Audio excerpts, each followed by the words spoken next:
Shalom, shalom, bien-aimés, frères et sœurs. Nous sommes heureux de nous retrouver encore dans la parole de Dieu. Et aujourd'hui, nous sommes le 29 juillet et nous voulons méditer la parole de Dieu ensemble. Nous sommes dans un jour, c'est le 3e jour de la semaine, c'est le jour du rassemblement. Que le Seigneur rassemble dans ta vie toutes choses afin que sa gloire puisse encore rayonner sur toi. Amen. Alors nous continuons à méditer avec parler par doctrine. Parler par doctrine, 1 Corinthiens 14, verset 6.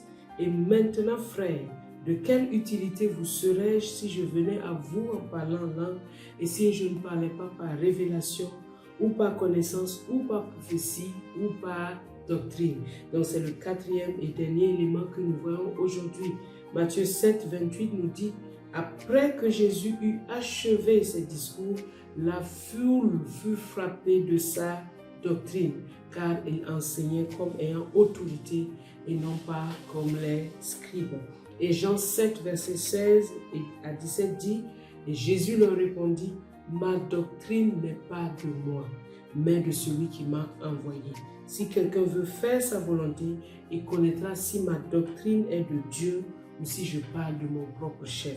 L'enseignement, la doctrine de Dieu. Jésus avait une doctrine, Jésus avait une ligne de pensée.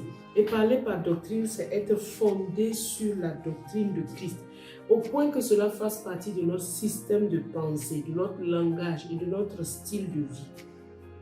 En ce moment-là, notre foi devient inébranlable et on est fondé et enraciné dans l'amour. Il ne s'agit pas d'une connaissance théologique, non, mais il s'agit de bien comprendre la pensée de Christ. Jésus pouvait dire que sa doctrine n'était pas de lui, mais de celui qui l'a envoyé. Donc, parler par doctrine, c'est se mettre à la disposition du Saint-Esprit au point de recevoir la révélation de Christ, de recevoir les pensées de Christ, de recevoir comment Dieu parle et de l'accepter.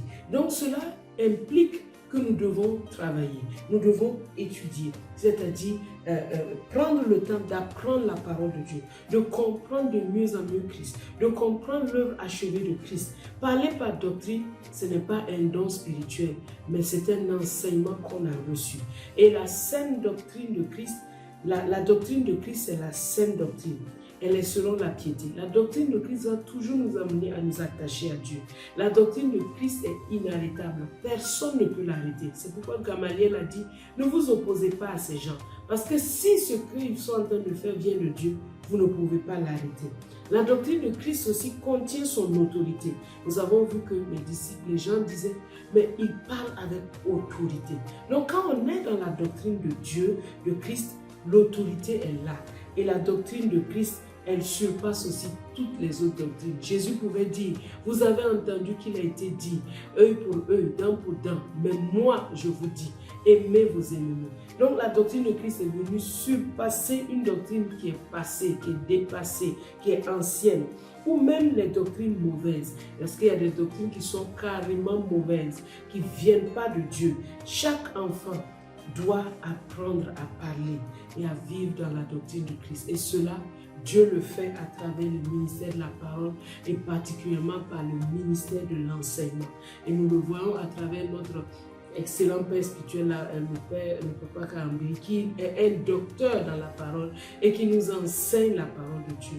Restons à l'écoute de tous ces enseignements parce que cela va nous fonder dans la doctrine de Christ et cela va nous permettre de penser comme Christ veut et d'être utile autour de nous parce que dans les situations, nous saurons quoi répondre à chaque situation.